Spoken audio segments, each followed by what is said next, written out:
To fully understand the Israeli-Palestinian conflict, I'll first briefly summarize the history of the Jews, first as it is taught in Israel, and then as it is generally established by historians. In Israel, the history of the Jews is mainly inspired by biblical texts. According to this account, the Hebrews were enslaved in Egypt. During their flight to Sinai, they received the Torah from God and a promised land in Canaan. After conquering it, the kingdom of David and Solomon was founded, and Solomon's temple was built in Jerusalem. The kingdom then split to form the kingdoms of Israel and Judah. But in the 6th century BC, the region was conquered by the Babylonians, who destroyed Solomon's temple and took the people into exile in Babylon. 50 years later, they were allowed to return to Jerusalem, where they built the Second Temple. In 70 AD and again in 132 AD, while the region was under Roman control, two major revolts were violently suppressed. Jerusalem was destroyed, and the Jews were expelled from Judea, condemned to live in exile far from their land. If we now rely solely on historical facts, confirmed notably by archaeological discoveries, in the 13th century BC, the new kingdom of Egypt dominates the region called Canaan. But the empire is weakened by the Hittites to the north and by the Philistines, sea peoples who settle on the coasts. Egypt gradually withdraws from the region, and the kingdoms of Israel and Judah appear, probably founded by local populations. In the 6th century BC, the Babylonians conquer the region, raze Jerusalem, and forcibly take the elite to Babylon. After conquest by the Persians, they are allowed to return to Jerusalem. The Second Temple is then built, and it is likely that the Torah is written during this period, based on ancient texts and orally transmitted stories. In 333 BC, Alexander the Great conquers the region, which is then divided into Hellenistic dynasties. The Torah is then translated into Greek, which is spoken throughout the eastern Mediterranean. After a Jewish revolt, the Hasmonean dynasty is founded, which conquers neighboring territories and converts the people there to Judaism. Hasmoneans are then conquered by the Romans, who in 70 AD suppress a major revolt in Jerusalem and destroy the Second Temple. In 132, another revolt is violently suppressed. Jerusalem is renamed Aelia Capitolina.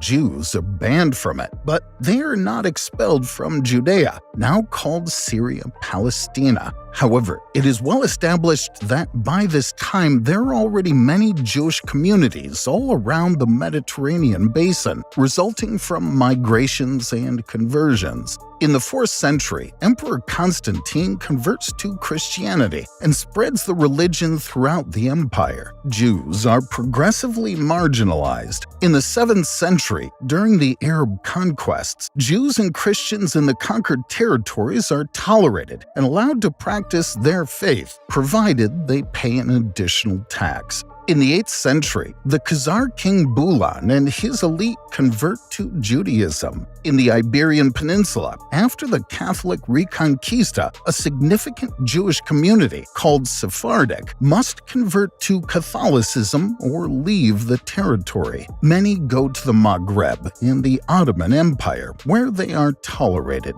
In Europe, starting from the period of the Crusades, Jews are regularly persecuted. Many take refuge in Poland, where they are well received and where they form what is called the Ashkenazi Jews. By the 18th century, there are about 1 million Jews in the world. Most live in the Polish-Lithuanian Commonwealth, but the country is threatened by its powerful neighbors, Russia, Prussia, and Austria. Between 1772 and 1795, Poland-Lithuania is entirely partitioned among its three neighbors. The majority of Jews now find themselves in Russia, where they are tolerated but heavily controlled. In 1881, following the assassination of Tsar Alexander II, his son and heir Alexander III ascends to the throne and begins to implement authoritarian and repressive policies, targeting Jews in particular. As a result, about 100 pogroms, meaning violent and often deadly attacks against Jews, break out across the country, with no reaction from the state. Many Jews then flee to the United States and Western Europe, but some consider migrating to Palestine. There they form the group, the Lovers of Zion, Zion being a hill in Jerusalem. At that time, about 25,000 Jews, mainly Sephardic, live in the major cities of the Ottoman Empire, close to the holy places of Judaism. They form what is called the Old Yeshuv. From 1882, the new migrants, mainly Ashkenazi Jews from Europe, form the new Yeshuv. They arrive in waves of migrations called aliyahs. However, the vast majority of Jews fleeing the pogroms in Russia prefer to go to the United States, the United Kingdom, and France. In France, Alfred Dreyfus, a Jewish captain, is falsely accused of providing secret information to the Germans. The affair gains prominence as anti-Semitism rises in the country. In 1895, Dreyfus is publicly cashiered in Paris. Among the crowd is Theodor Herzl, an Austrian Jewish journalist. The following year, the latter publishes a book in which he unites Jews worldwide into a single people who are not assimilable and who, to escape persecution, must establish their own state in Palestine or Argentina. On August 29, 1897, he organizes the first Zionist Congress in Basel, Switzerland, with the goal of preparing for the establishment of a homeland for the Jewish people. Herzl then goes to Constantinople to defend his cause with the Ottoman Sultan, but without success. London then offers to provide lands in British East Africa for a Jewish colony, but the offer is refused, with the Zionists now interested only in Palestine. At the same time, in Russia, a new wave of very deadly pogroms occurs, prompting new departures. This time, over roughly 10 years, about 40,000 Jews settle in Palestine. On the coast, they found Tel Aviv, and in the countryside, they buy lands and marshes, which they develop to form autonomous agricultural communities without private property. Additionally, Hebrew, which for nearly 15 centuries has been used only for religious worship, is gradually modernized so as to be spoken again within the Jewish community.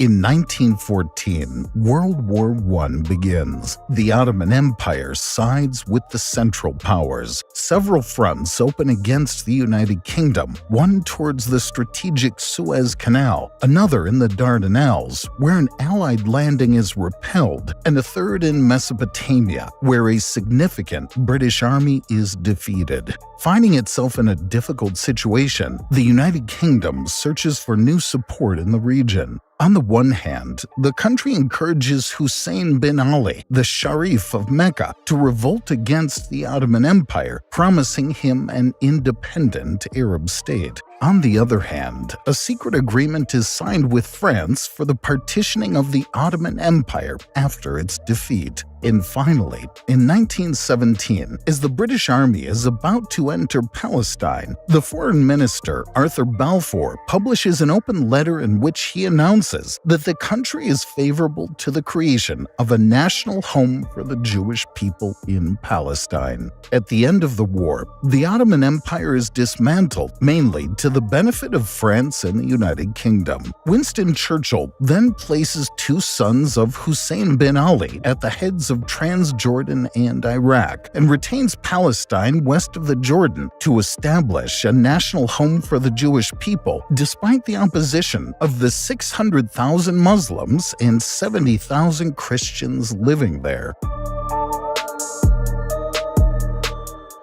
Although in the minority, the 80,000 Jews living in Palestine organized themselves. They create a union for Jewish workers, set up the Haganah, an armed self-defense group, and create the Jewish Agency for Palestine, which serves as an unofficial government for the Yishuv. Jewish immigration from Europe accelerates with the support of the United Kingdom. However, the Arabs perceive these new migrants as invaders and organize demonstrations that often degenerate into massacres of Jews. But although largely in the majority, the Arabs do not have a strong common structure and are divided by conflicts between influential families. In 1933, in Germany, Hitler comes to power and begins a policy of persecution of Jews with the aim of excluding them from society. Many then flee to Palestine. Faced with this new influx, the Arabs come together to create the Arab Higher Committee, with Amin al-Husseini, the Grand Mufti of Jerusalem, at its head. He organizes a general strike against the British administration and demands the immediate end of Jewish immigration.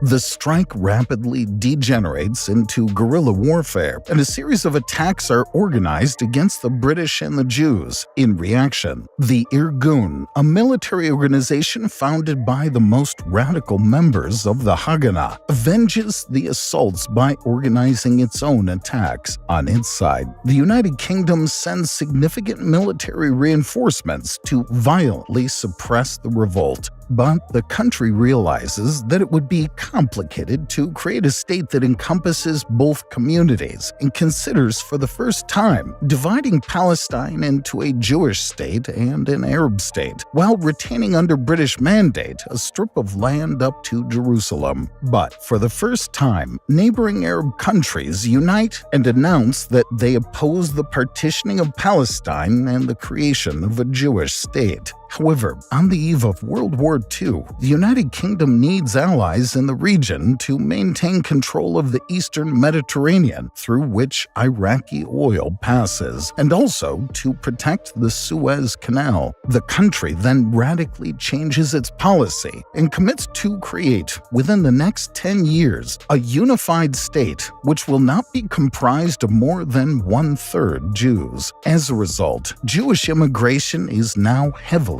restricted. While this turnaround eases tensions with the Arabs and ends the revolt, on the other side it provokes the anger of the Jews, who feel betrayed.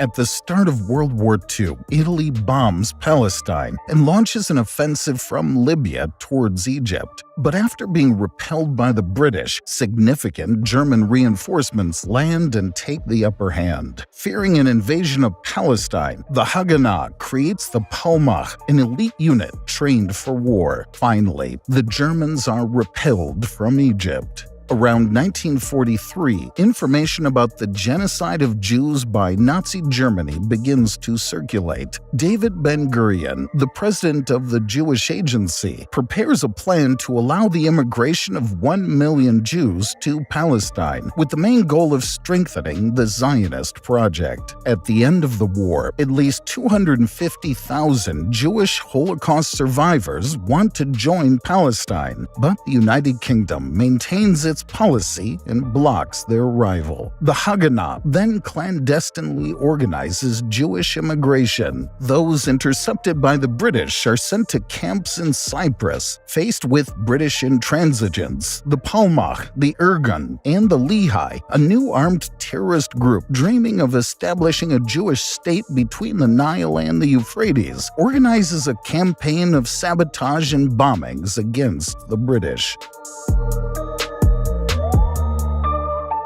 On July 22, 1946, in Jerusalem, the Irgun commits a very deadly attack against the British administration. Put in some difficulty, the United Kingdom fails to forge an agreement between the Zionists and the Arab nationalists and decides to transfer the Palestinian problem to the UN, which had just been created. The latter sets up an international committee that proposes dividing the territory into two states, with Jerusalem under international control. The plan, which is supported by the United States, is adopted despite the opposition of Muslim countries. For the Zionists, this is an important victory, as they obtained their first international recognition. But on the other side, the entire Arab world opposes this plan and the creation of a Jewish state. In major cities, violence quickly escalates between Jews and Arabs and turns into a civil war. Ben-Gurion, aware that the Arab states will enter the war after the departure of the British, prepares the Yishuv for war. The population of fighting age is conscripted. Emissaries are secretly sent to Europe to buy arms, ammunition, and surplus equipment from World War II.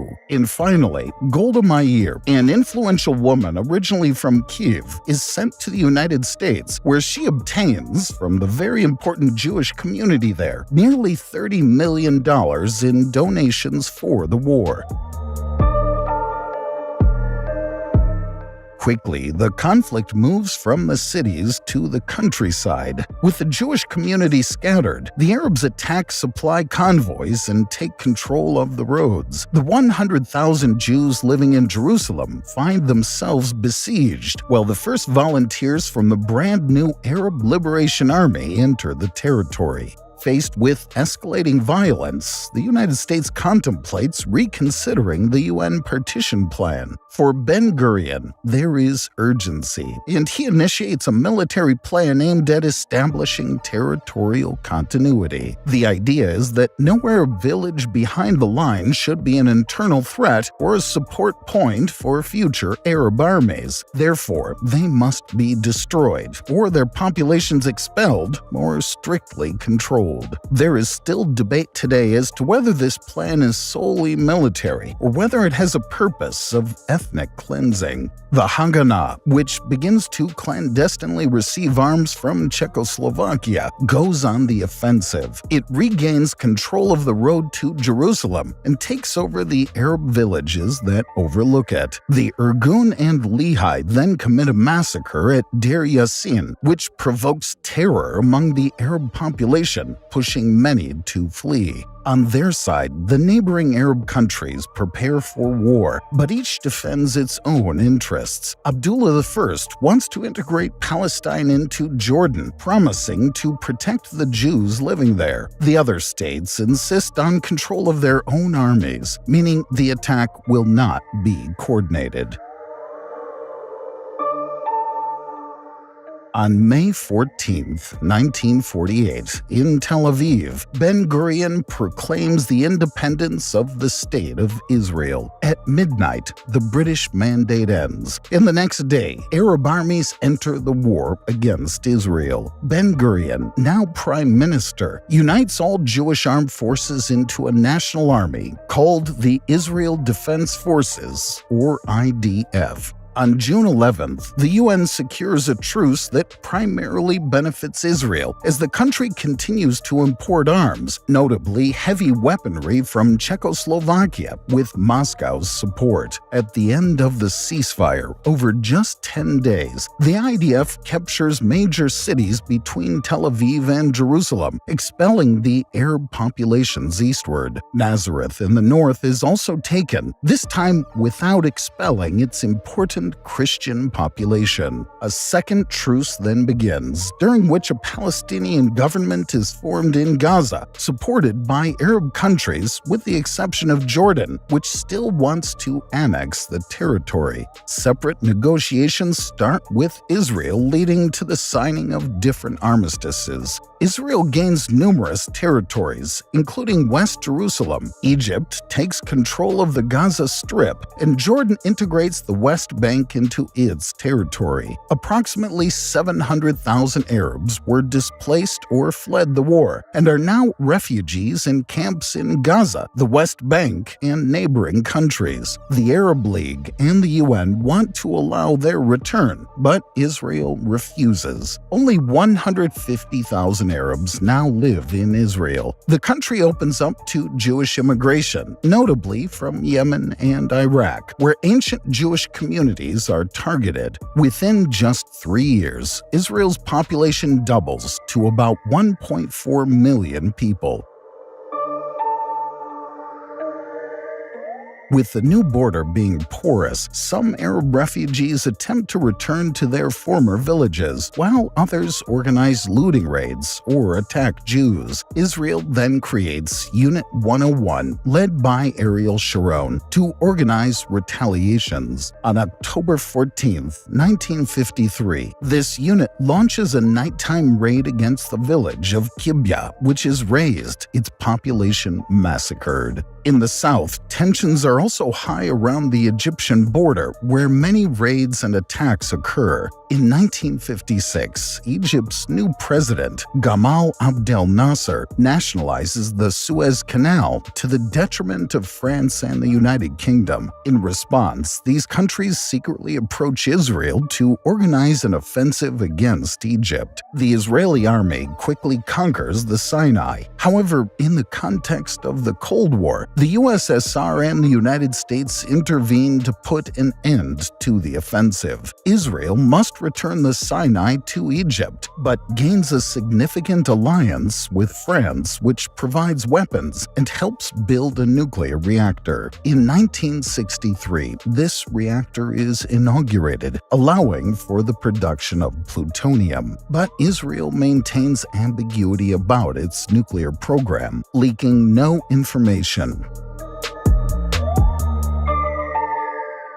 In 1964, the Arab League unites the main Palestinian groups to form the Palestinian Liberation Organization, or PLO. It begins an armed struggle against Israel via terrorist attacks. One target is the brand-new aqueduct that diverts some of the waters from the Sea of Galilee to help develop agriculture and populate the country's center. Arab countries try to block this project by starting construction of canals to divert the lake's sources. However, taking advantage of a border incident, Israel bombs the construction site. Tensions rise again, and Nasser deploys his troops to the border with Israel and organizes the blockade of the Straits of Tiran, closing access to the port of Eilat. Israel sees this as a declaration of war and launches an offensive against Egypt and its allies Syria and Jordan, who are bombing Israel. In just 6 days, Israel wins and takes control of the Sinai, the Golan Heights, and Palestinian territories. The first Israeli settlers begin establishing communities there, despite the UN's call for withdrawal from what it calls the occupied territories.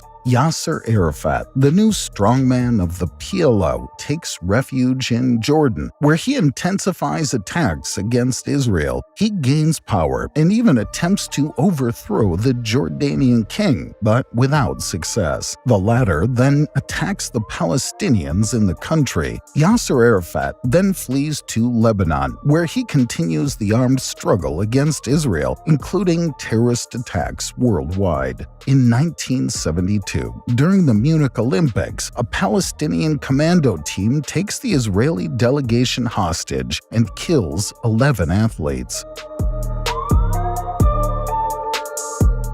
On October 6, 1973, Egypt and Syria launch a surprise attack against Israel with the goal of recovering the Sinai and the Golan Heights. Initially, Israel is at a disadvantage, but within a week manages to gain the upper hand, notably with the support of the United States, which sends weapons via an airlift. In response, Arab oil-producing countries reduce production to raise the price of oil and also impose an oil embargo on Israel's allies. A ceasefire is then signed, and initial negotiations take place between Israel and Egypt. In 1977, Egyptian President Anwar el-Sadat becomes the first Arab head of state to make an official visit to Israel. 2 years later, the two countries sign a peace treaty. Egypt recognizes Israel, in exchange for which the country regains the Sinai. With the southern border secured, Israel now focuses on Lebanon, where political instability benefited the PLO, which continues its attacks against Israel with Syria's support.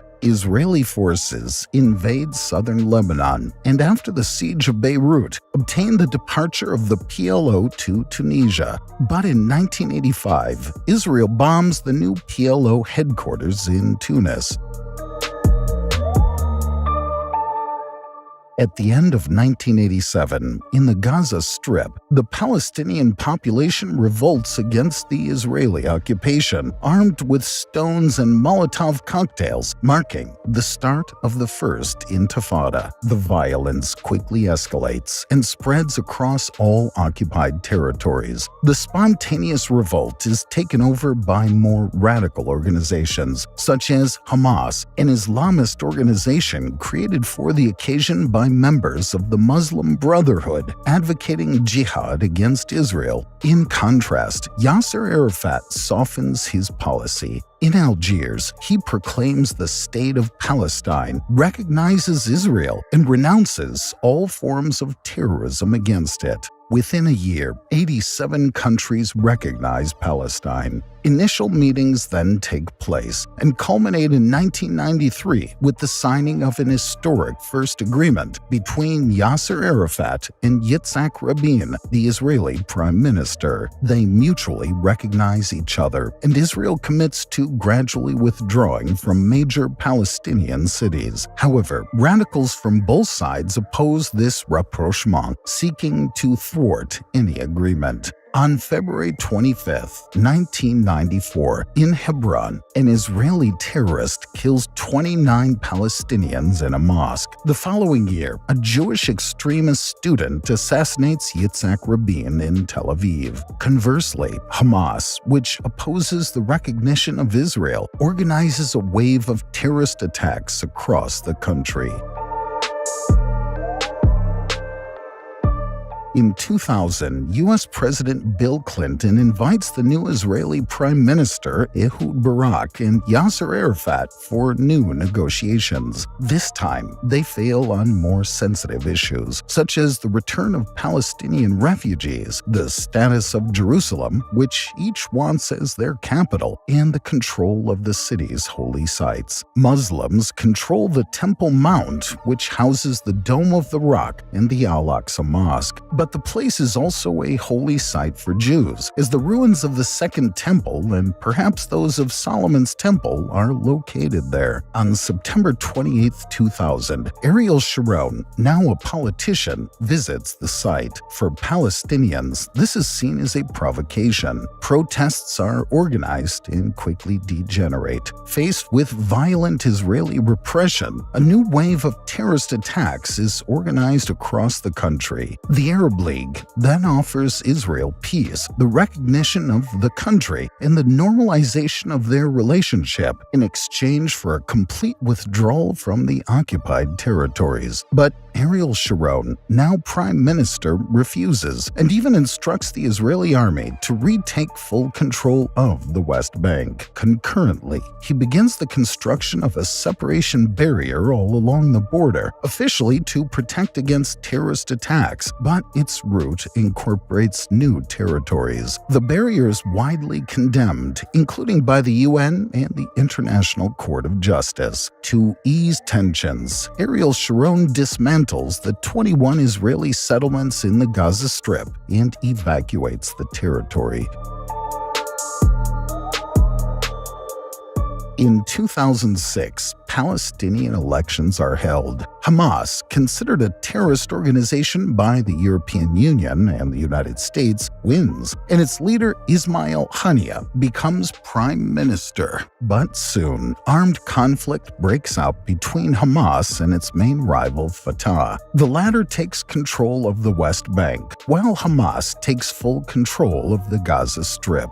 Israel then imposes a blockade on the territory, supported by Egypt. 2 million people are trapped on a strip of land 365 kilometers square, without international aid, and in the hands of Hamas, which regularly fires rockets into Israel. In retaliation, the Israeli army bombs and then invades the Gaza Strip. After destroying any infrastructure that could be used by Hamas, including public facilities, the IDF withdraws. In 2012, Palestine obtains the status of a non-member observer state at the UN. The following year, new peace negotiations are organized at the call of U.S. President Barack Obama, but these fail, partly because during the negotiations, Israeli Prime Minister Benjamin Netanyahu accelerates colonization of the occupied territories, and additionally because Fatah and Hamas attempt to reconcile, which angers Netanyahu, who ends the negotiations. Netanyahu then launches a new offensive against the Gaza Strip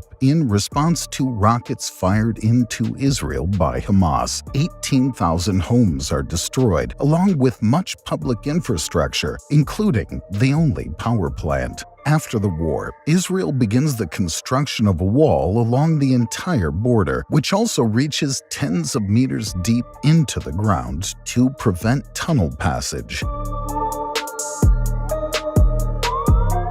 In 2017, Donald Trump becomes President of the United States. That same year, he recognizes Jerusalem as the capital of Israel and prepares to move his embassy there. For Palestinians, this is seen as a new provocation. In the Gaza Strip, an officially peaceful march is organized, also demanding an end to the blockade and the return to their land for the many refugees. But Israel retaliates to some attacks by firing on the crowd. In 2020, Trump achieves the normalization of relations between Israel, the United Arab Emirates, Bahrain, Morocco, and Sudan. But the Palestinians are ignored during these meetings and gain no advantage. On October 7, 2023, Hamas launches a major offensive against Israel. The security wall is breached, and the terrorists massacre 1,139 people, and about 250 people are taken hostage. It takes Israel a week to regain control. It then retaliates by massively bombing the entire Gaza Strip and begins an invasion of the territory. As of the writing of this text, at least 32,000 Palestinians have died. Today, more than ever, the Israeli-Palestinian conflict seems to be without resolution. Many questions remain unresolved. First, there's the status of the 5.9 million refugees, 1.5 million of whom still live in camps, with the hope of one day returning to the land of their ancestors. There's also the status of Jerusalem, which each side would like as its capital, as well as control of the holy sites located there. Some Jews today dream of building a third temple on the Temple Mount. There's also the question of the 700,000 Jewish settlers living in the West Bank and East Jerusalem. They are subject to Israeli law and therefore have more rights than Palestinians, who, for example, risk 10 years in prison if they demonstrate. In the event of peace, what will happen to the settlers, and how will the border between Israel and Palestine be defined? In the Gaza Strip, the current humanitarian situation is catastrophic, and everything will need to be rebuilt. Internationally, the United States and the European Union remain Israel's biggest allies. Conversely, Iran is its greatest enemy. The country militarily supports Hezbollah, which regularly attacks from Lebanon, the Houthis of Yemen, who target Israeli and its allies' ships in the Red Sea, and Palestinian groups such as Hamas and Islamic Jihad. Hamas also receives significant support from Qatar, which hosts its leaders.